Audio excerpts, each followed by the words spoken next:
Assalamualaikum warahmatullahi wabarakatuh.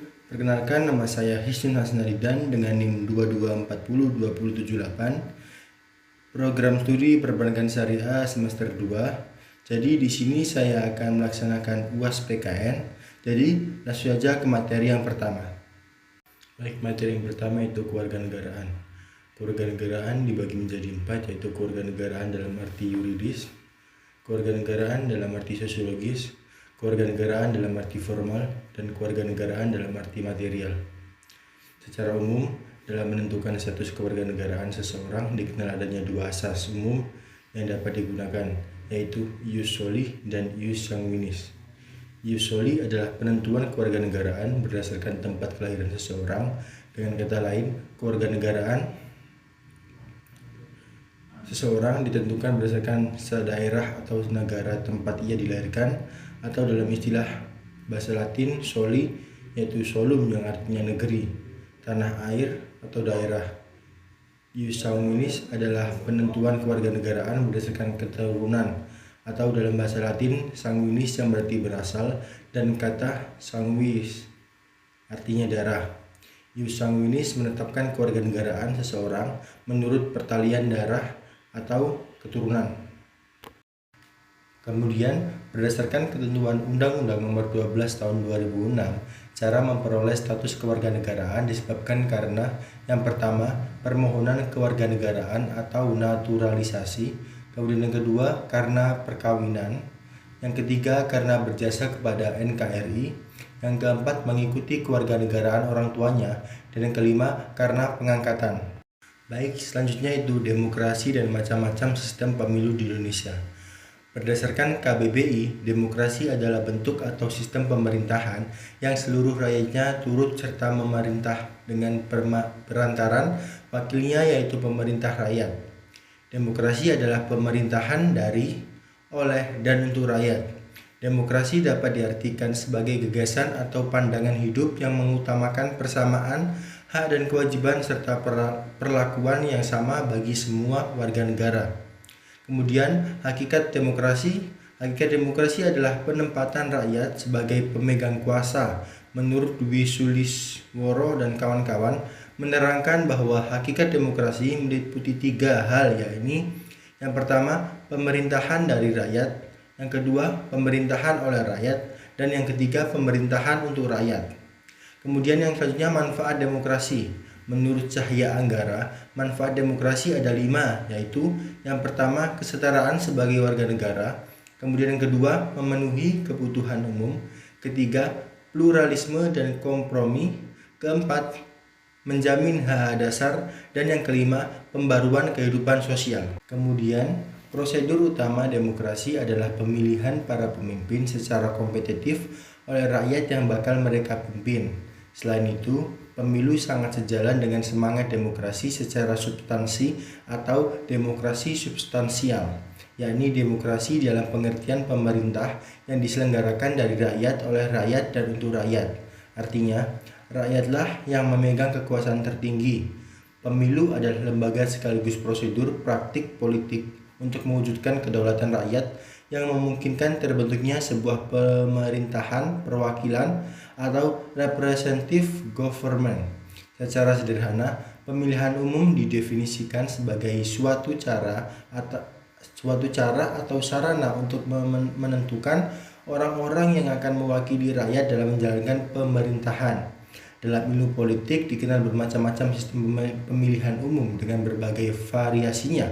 Akan tetapi, pada umumnya berkisar pada 2 prinsip pokok, yaitu yang pertama, sistem distrik atau single member constituents.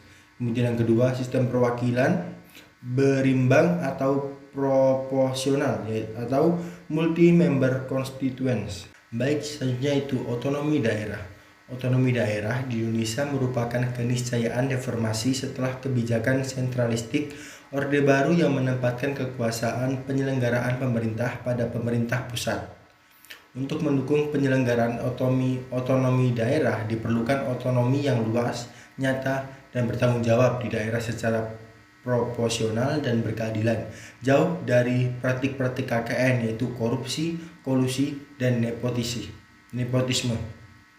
serta adanya perimbangan antara keuangan pemerintah pusat dan daerah. Tujuan utama penyelenggaraan otonomi daerah adalah untuk meningkatkan pelayanan publik dan memajukan perekonomian daerah. Pada dasarnya, terkandung 3 misi utama pelaksanaan otonomi daerah, yaitu yang pertama, meningkatkan kualitas dan kuantitas pelayanan publik dan kesejahteraan masyarakat. Yang kedua, menciptakan efisiensi dan efektivitas pengelolaan sumber daya daerah. Dan yang ketiga, memberdayakan dan menciptakan ruang bagi masyarakat untuk berpartisipasi dalam proses pembangunan. Meskipun pelaksanaan otonomi daerah pada pemerintah daerah bukan berarti semua urusan pemerintahan diserahkan kepada daerah. Ada beberapa urusan strategis nasional yang tidak diserahkan kepada pemerintah daerah.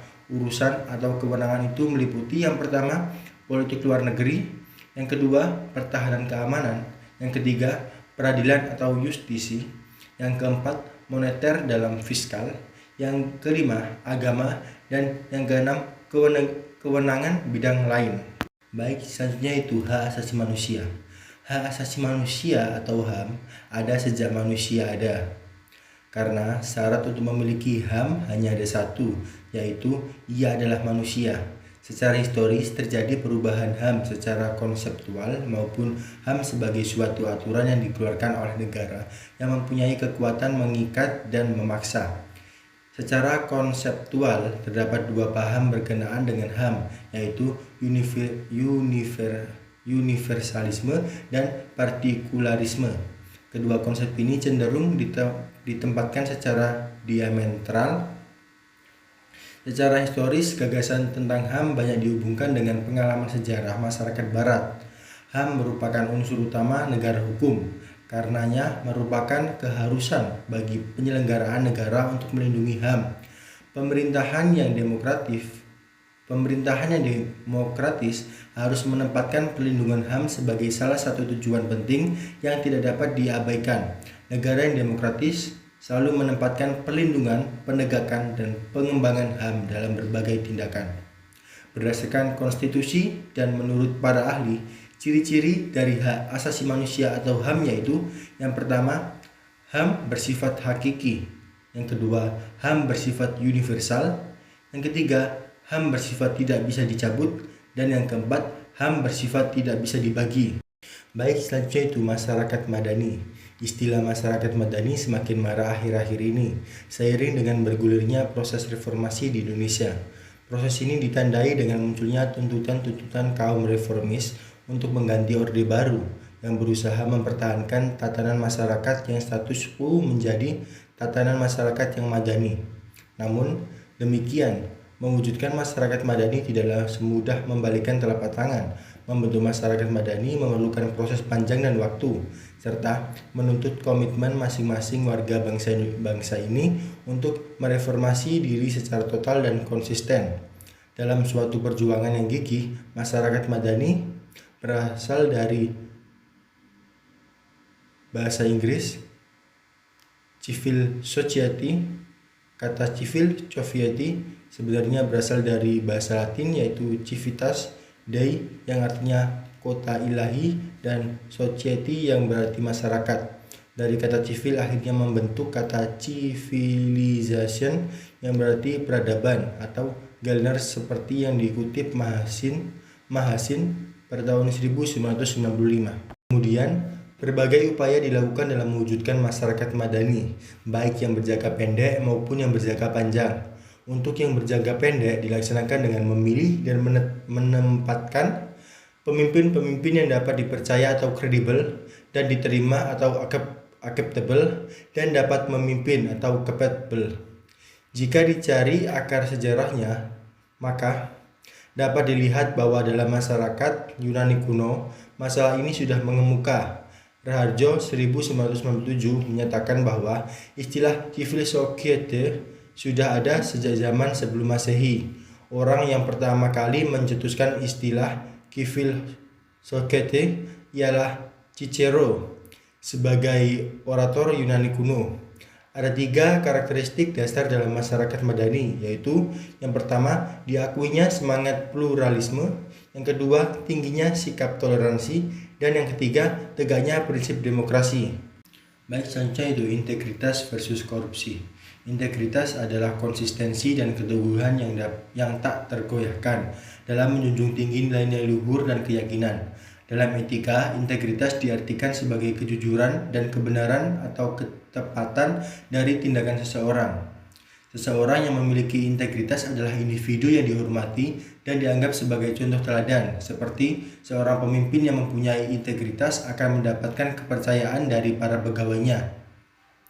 Pengertian korupsi dalam Kamus Umum Bahasa Indonesia WJS Purwadarminta diartikan sebagai perbuatan curang, dapat disuap dan tidak bermoral. Adapun menurut Kamus Besar Bahasa Indonesia, korupsi adalah penyelewengan atau penggelapan uang negara atau perusahaan dan sebagainya untuk kepentingan pribadi atau orang lain. Macam-macam dan bentuk korupsi, yaitu yang pertama korupsi ekstotit, yang kedua korupsi manipulatif, yang ketiga korupsi nepotistik, dan yang keempat korupsi subversif. Kemudian upaya pencegahan terhadap tindakan korupsi, yang pertama nilai moral, yang kedua kedisiplinan, dan yang ketiga norma hukum. Kemudian hubungan antara integritas dan korupsi. Korupsi dan integritas merupakan 2 hal yang sangat bertolak belakang. Korupsi merupakan sikap curang yang didasari kesempatan dan tekanan dari pihak lain, sedangkan integritas didasari dengan persamaan antara pikiran dan perbuatan sehingga tidak ada tumbang tindih antara keinginan pribadi dan kebutuhan instansi maupun publik, karena arahnya secara substansi persis berlawanan. Integritas tidak hanya secara empiris mencegah korupsi, melainkan secara logis menangkal korupsi. Namun, 2 hal tersebut memiliki korelasi di bidang kesadaran dalam melaksanakan sikap tersebut.